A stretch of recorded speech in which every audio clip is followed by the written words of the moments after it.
Welcome! In front of me is LENOVO IdeaPad Slim 5, and in this video I will show you how to change touchpad sensitivity on this laptop.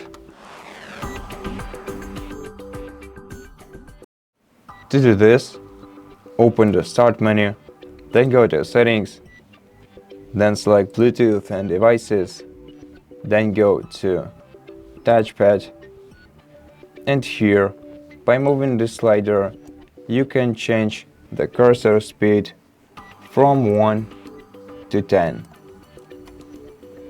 The default value is 5, and that's how you adjust your touchpad sensitivity. So, thank you for watching this video. If you liked it, consider subscribing to our channel, leave us a like and a comment below, and I'll see you in the next one.